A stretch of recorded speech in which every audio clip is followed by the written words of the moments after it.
LeiLani Cauthen here, the CEO and publisher at Learning Counsel News Media and Research. We talked a lot about research today, so we have more to say about that. So I have with me Dr. Joseph DiBacco. I can call you Joe, though. Yes, you can. Okay, good. Who's the superintendent of Ansonia School District? Did I say Ansonia? Yes, you did. That's awesome. Okay, and then Michele Mullaly, who we've known for years, Director of Teaching and Learning from Coventry Public Schools. Okay, well, we've had a great day together so far. So I'm going to ping you guys with some questions kind of about these workshops that we went through, right? And the first one is, you know, we're looking at research now as Learning Counsel from the lens of how mature are you? And we could be really immature here post-pandemic, but we're not going to be. We want to talk about sort of that whole arc of change and where you think you are, okay? So I'm going to have Joe go first, and then I'll have you go. So when it's her turn, I'll just go, okay. All right, got it. Absolutely. Well, if you want to know where we are now, first of all, some of the notes you sent me, be brutally honest. And being brutally honest, my district wasn't ready and until the pandemic happened. The pandemic happened to us. And in the sense that many districts I knew around us had a robust, one-to-one programs. They had online platforms that they were already using and implementing. And I was a first-time superintendent. I thought we were firing on all cylinders, and then the pandemic was upon us. And it actually happened that I emptied out every Chrome cart, every laptop cart we had in the entire district.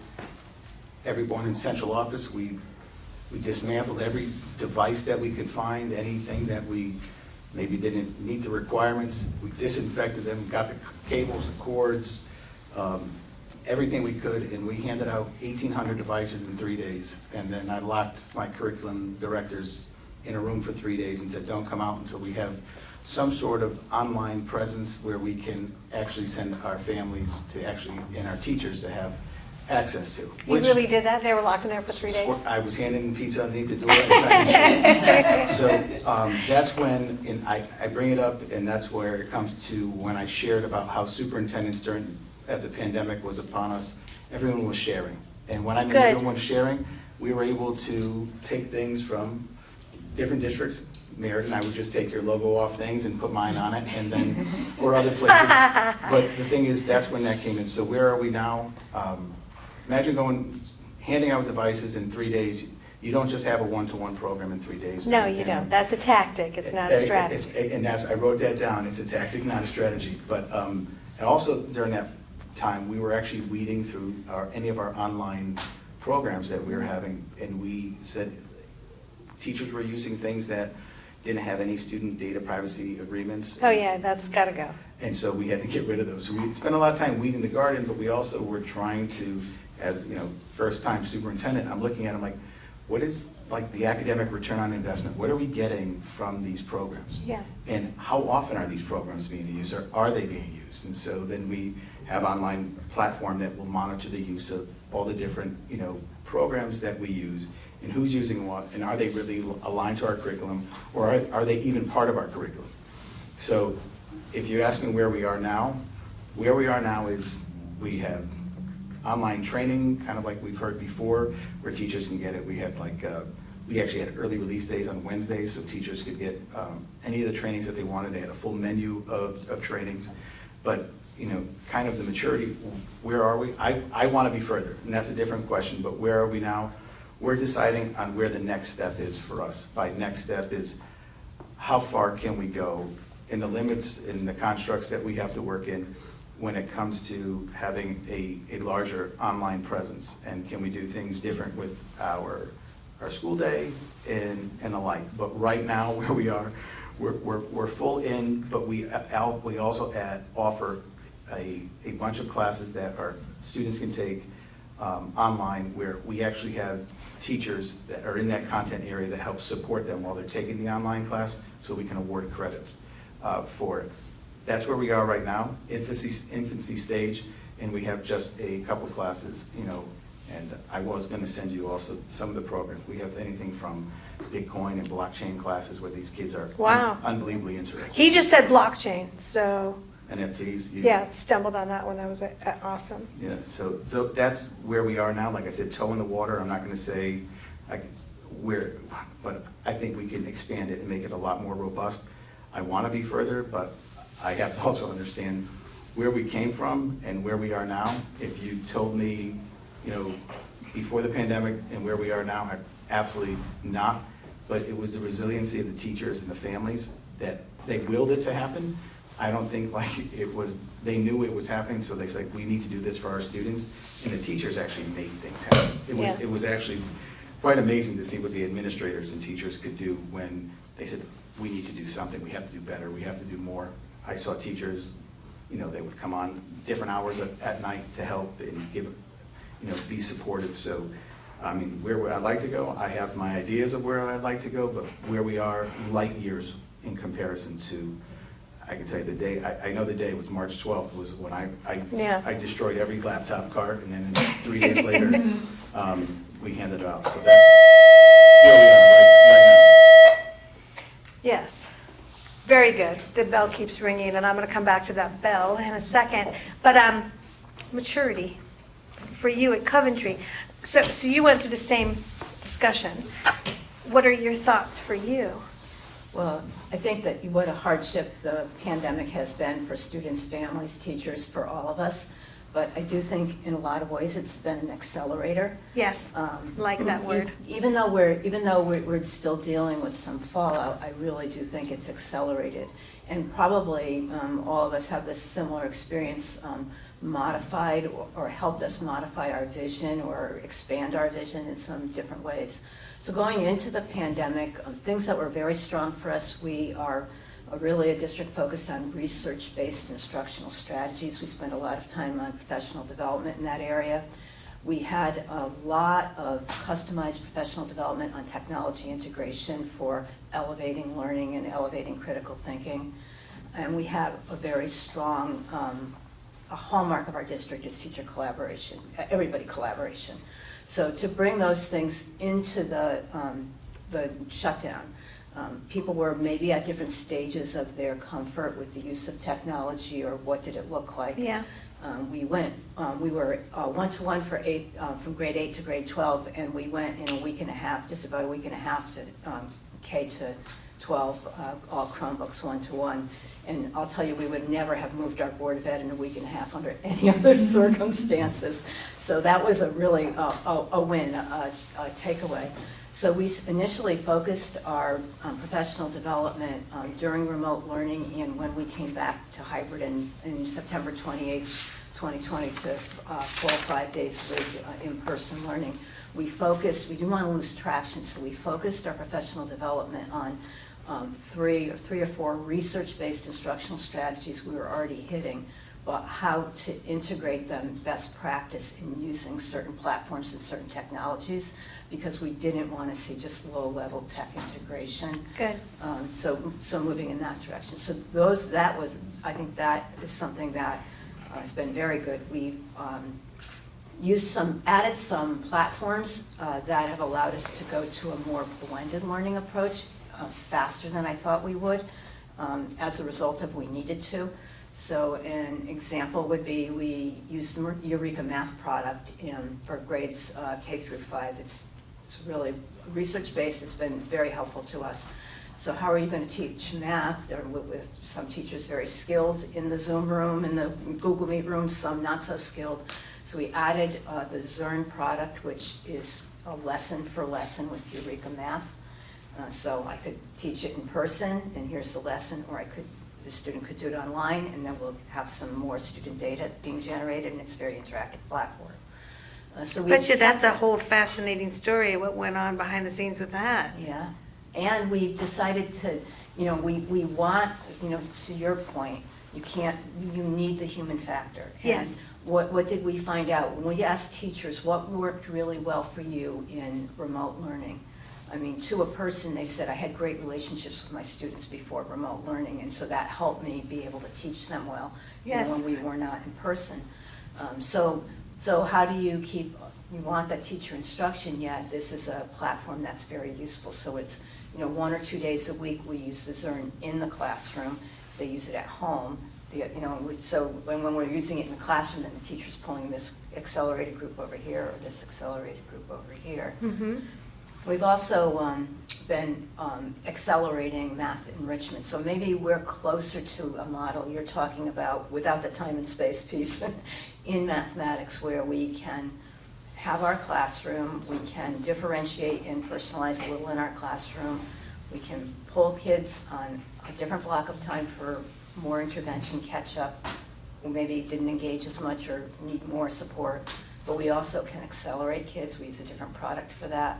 And so by the time we're at the end of grade 8, about 50% of our students are taking algebra, geometry, or algebra 2 in high school. That's amazing. Yeah. And good, on you for getting them there. Okay, so let's go to the next set of questions. Coming back to you. We'll just toggle back and forth. I'll feel like I'm at a tennis match. I probably should have sat on the edge, but we talked a lot about future today, and I know I threw maybe a few of you guys for a loop, talking about the fact that maybe the future is sort of a different structure. It's not a structure no one's ever seen before. It's just something that would sort of be Uberized and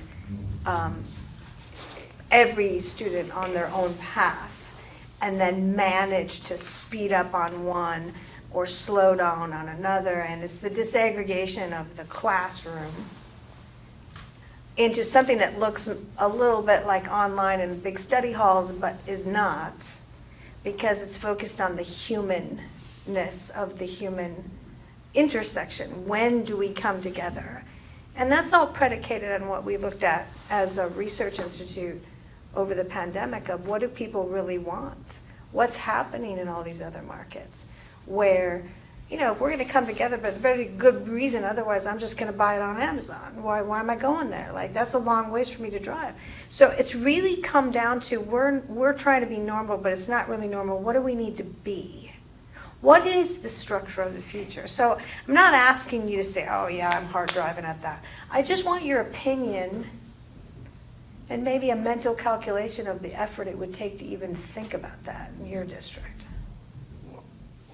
One thing that I think we have to look at is bandwidth and capacity of staffing.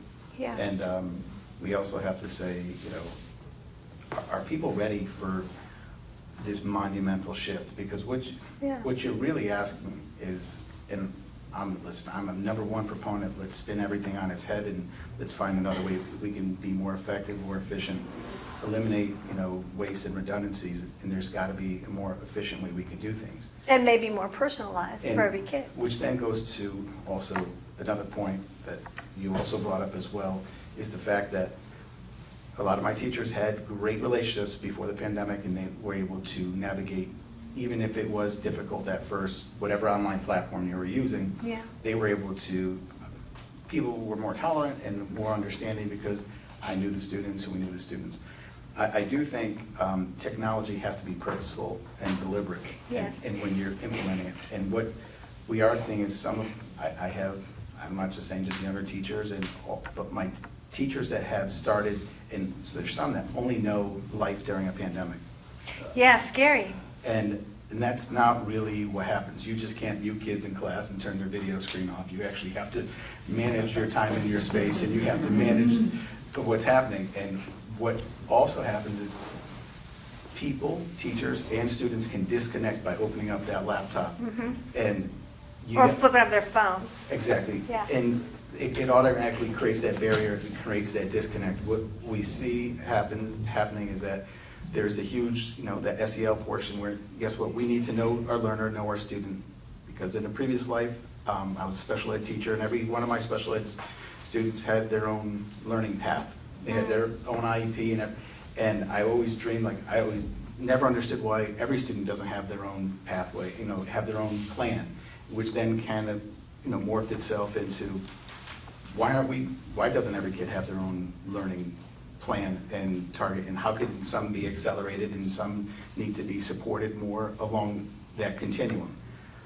The problems that I see is whenever I I said, we're gonna grade students on work completed or growth made. Well, that doesn't fit in our traditional models of, you know, because we have to do class rank, and that, you might mess up class rank by changing the parameters of how you're scoring or grading a child. And also, when the kid is online, are they doing the same thing here, and how do I manage that student's attendance? Because if they're out for 10 days, I can't even give them credit. So there are some traditional things that we need to, you know, kind of evolve from and move on from, because if you're asking where the future is going, the future has to, we have to. It has to have stair steps. You have to like scaffold this thing. And get us to the point where we're, and acknowledge where we started and where we're going, because that's where, I'm gonna tell you, I acknowledge where we were before the pandemic, and I can't believe where we are now. We have to have that same kind of movement, you know, K-12 as well, and Yeah. say, all right, if this was great for a while, but are we still meeting the needs of our community, of society, of the students? And- Big question. And then saying, are they ready for this global marketplace? Are they ready for the gig economy? Or do they have the skill sets necessary? Are we putting them out, and are they equipped to either work in the world or go to, you know, post-secondary ed? If the answer is no, then what are we doing? And Yeah, why are you doing it why- that way? And then what? And then I have to tell you, sometimes I think, I look at the definition of insanity, and I think that's what we are. We're all insane, because we get up every day, we dust the books off every summer, and we put the seats in rows, and you're like, all right, kids are gonna fail again. Hope for the Let's best. all- Yeah, let's do our best. So I think we really need to be very purposeful and deliberate and mindful of what we have for our staffing, where our community level is, because a lot of our community members, that I've dealt with some of them, that they're fixed in the sense that this is how I went through school, and this is what school should look like.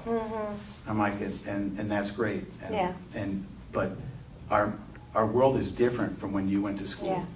Yeah. And that is, public education is a great common denominator in one aspect, because a majority of Americans went through public education. However, it's also a detriment, because they said, well, when I went to school, we did it this way. When I went to school, how Yeah, come you you're guys don't do driving me this? crazy. And I'm like, Yeah. well, I don't know, before we used to have a horse and buggy, but now we drive a car, so. That's the analogy I was looking for, a horse and buggy I was like, versus a yeah, I car, was yeah. like, you know, so, you know, guess what, you know, we could do it faster, effective, more efficient. Why don't we look at those same types of efficiencies in public education? But oftentimes, they're like, no, we don't do those kinds of things, but we do need to do it, because I have 3 little girls that need to have all the same access, and if not more, when it comes to, if they want to go post-secondary, if they would like to have a job opportunity, I want them to have every avenue and all access available to them. And I'm pretty happy in the district that they're in, because I know they're getting access to those things, but I want my students in my district to have that same level of access. How do we get public education, and how do we spin it? And How do we make it How do we get it there? be the right fit for the current economy and the current expectations and the current culture and all that other stuff? And yeah, I think what we all know, and I'm coming to you, is that, and you said this, is that we want to be something new. But it takes a long time to turn this battleship. And a lot of times, most people have no idea what that looks like. They don't understand what that is, the new thing, and how that's gonna work. Because they're afraid of it. They're like, no, you're talking about online school. Oh, you're talking about blended school? Is that hybrid? Like, what is it? Right? So there's a big confusion there. Yes, there really is. All right, so same question over to you. You know, we sort of painted a little bit the picture of the future. How do you feel? Like, what are your thoughts on that whole thing? Same thing I said to him. I think, as you suggested previously, looking for easy entry points for ways to make modifications and provide more differentiation and personalization is probably a way to go in light of the many constraints that you just described in public education, Joe. So I think about acceleration and personalizations, pace in reading and math, in ways that can be done. But I also think that why do we want to be in the same space? Because how do we solve problems? We work together to solve problems, and that's what happens in the real world, wherever you look, whatever path you take. So I really think that, you know, for me, my vision is much more interdisciplinary, project-based learning for students. Love that. Where it's focused on student interest, it's focused on student voice, student choice, it's focused on community problems, it's focused on reaching beyond the walls of the school, using technology to network with experts around the country. Just presenting not just for my teacher, the couple of kids in my class, but for real-world audiences. And it's, you were asking students questions, you were asking the teacher who presented previously, well, what about the vocabulary? Well, it has all of those components in it, right? We're speaking, we're listening, we're using academic vocabulary, we're writing, we're presenting, we're integrating technology in a way that helps us think and develop as learners that we haven't before. And I do think that kids' learning will accelerate when they're involved with problems that they're engaged with in the real world. And then, looking forward to the, right when we're about to leave the high school, I think we need to have pathways for kids to move through. So we're doing some projects, but, I'm very interested in manufacturing in the workforce. That's a big trend in Connecticut. Well, or maybe I'm very interested in allied health careers in the medical field. So, I listened to Meriden today talk about the many partnerships they have with higher ed. I'm very envious, So, what can we do for our students where we are working with area hospitals or area higher ed programs and providing them with more of those kinds of experiences? And so that's some of the things that I think about when I think about next step for kids. Well, you said some really key words there. I think what this generation is looking for is school as experience. Not I'm attending a manufacturing line of kids my same age. And I think what it comes down to is that, and we talked about this earlier, the construct of school today is a forced normalization of you by age. It is the ultimate systemic inequity. It says thou shalt perform at the level of other kids your age. I don't care if you're from another country, you just got here and you speak another language, you're going to conform by age. And this is not a human condition, and we learned brutally hard that humans definitely are not the same during the pandemic. Some of them excelled, like Meriden was talking about, right? Some of them did really well from home, and then some of them curled up in a ball and didn't learn anything because they're little social animals and they learn in groups. So we have a choice point now that maybe a lot of districts aren't feeling. They think, okay, we're back to normal, everything's going to be awesome, spring's in the air, it's going to be great. But I think we do have a moment, and I don't know if we all feel it the same. But I think we have an opportunity right now to say, let's strive towards that future. And so I want to just ask one last question of you both, and that is, if you could change one thing now, what would that be? Like, if you really could, because I know you don't want to fight with the state government because they're bigger and scary. But, so you're right, we are at an inflection point where this is the time that we still have the opportunity to make a change where people will still be accepting of it.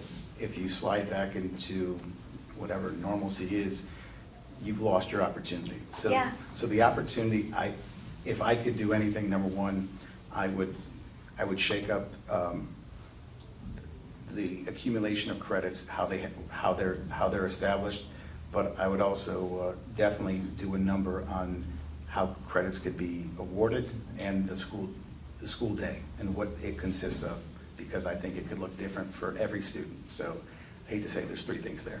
Yeah, that was awesome. Yeah. I asked for one. You gave me three. That's awesome. I'm sorry, I broke the rules. No, that's awesome. Okay, good. So what are your thoughts? Same thing. Yeah, I think just looking a little bit at seat time and looking at how we award credits and different kinds of partnerships, experiences that students could be provided within the school, but outside of the school, and how could those be included in, academic offerings, and we're really limited by how the 25 credits in Connecticut are parceled out. Yeah, and I love it that you said it that way, because I know we were all enthralled with Susan's project earlier that you brought up, with the students brought up, and I have to tell you, one of the things I walked away with was, what if we as curriculum leaders, what if you guys, not me, but you, had to write a full curriculum based on projects? So the entire curriculum was project after project, no core subjects. and they had to tie back to the core. And what if you could complete them in any time frame you want, as long as you finish your project? Because here's the thing, if you work for a corporation, they'll say, this is the project you have to have done. You have a team, you work with them.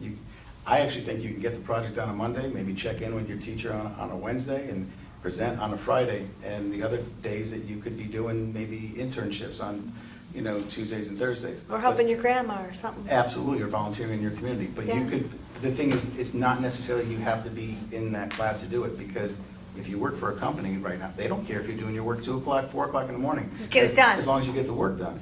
So Love it. the problem is we're not communicating with, if we're collaborating with business is going to be also the help of that conduit of change, because schools, we've been saying these things. We say them, but we say them into the ether and it doesn't go anywhere. But if you actually make money and you create jobs and do things, I've seen it firsthand when, I think I told a story, when the vice president of Sikorsky calls up a university, because I said, I need classes Monday through Thursday, because I want them to come to my school on Friday so they can get support from their teachers, so they can go to the university, come back, do after-school activities, play sports, go to the prom, but on Fridays, I can tell you about first-time college attenders, they need more support because they fail. My teacher could help them, they could support them every Friday. They're like, oh, we don't have classes, we don't offer classes like that. Well, the vice president of Sikorsky calls up, absolutely they have classes. I'm like, how did that happen? I just called 2 days ago, and they said they couldn't offer classes like that. Oh, when, a large company calls up. So I think what's going to help us is those collaborations we have with higher ed, also the collaborations we have with the private sector. The private sector is going to help us move things, because if they need it, and it helps generate, revenue, helps generate, move our economy, helps employ people, I think sometimes politicians will listen to that as opposed to Absolutely. us just talking about it. Yeah, and I heard collaboration between teachers, collaboration with the administration, collaboration with the community, collaboration with business, blah, blah, blah, blah, blah. I feel like you're talking network economy here. Like I'm just saying. So, I think a lot of our districts have adopted a vision of the graduate or a portrait of the graduate, and if the extent to which we really take that collaborative work of adopting that vision seriously, and then looking out at how to take each of those, most of us probably have similar competencies, critical thinking, effective communication, empowered citizenship, innovation or creativity or something like that, right?